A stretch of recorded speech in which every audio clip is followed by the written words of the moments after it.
Hello everyone, welcome back to Mughal Maurya Bol blog. Myself Kalyani Mahesh. మన దగ్గర గడువు తీరిన మందులు ఇంట్లో ఉంటూనే ఉంటాయి కదండి. పారేద్దామని ఆలోచిస్తూ ఉంటాం. అయితే కొంచెం ఆగండి. ఈ ఔషధాల యొక్క అద్భుతమైన హ్యాక్స్ ఇప్పుడు నేను మీకు చెప్తాను. మీ ఇంట్లో గడువు ముగిసిన మందులను తిరిగి ఎలా ఉపయోగించుకోవచ్చో నేను నీకు చెబుతాను.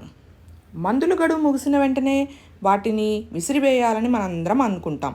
ఏదైనా ఔషధం గడువు తేదీ అయిపోతే వాటిని ఎక్స్పైరీ అంటూ ఉంటాం కదండి. టాబ్లెట్స్, టానిక్స్, ఆయింట్మెంట్స్ ఇలా ప్రతి మందులకు ఒక ఎక్స్పైరీ డేట్ ఉంటుంది.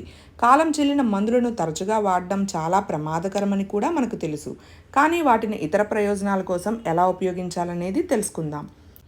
ఎక్స్పైర్ అయిపోయిన టాబ్లెట్స్లను మనం పౌడర్గా చేసుకుని వాటిని స్ప్రే బాటిల్లో నిల్వ చేసి మొక్కలపై పిచికారీ చేయవచ్చు. ఇది మన మొక్కలకు ఎరువుగా పనిచేస్తుంది, మొక్కల పెరుగుదలను మెరుగుపరుస్తుంది. వాష్ బేసిన్ శుభ్రం చేయడానికి కూడా ఉపయోగించుకోవచ్చు. ఈ మందుల పొడిని బేకింగ్ సోడాను గోరువెచ్చని నీటిలో కలపడం ద్వారా సింకులో పట్టిన మరకలను రుద్దుకోవచ్చు. ఇది బ్లాక్ అయిన సింకును మెరిసేలా చేస్తుంది.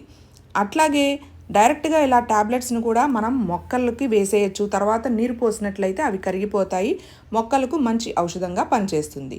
మెడిసిన్ ర్యాపర్లు కూడా మనకు ఉపయోగపడతాయి. ఈ ర్యాపర్లను నీటిలో ఉడకబెట్టి ఆపై ఇంటి పాత్రలను దానితో శుభ్రం చేస్తే పాత్రలపై పేరుకుపోయిన మురికి మరకలు పోయి మళ్ళీ తలతలా మెరుస్తూ ఉంటాయి.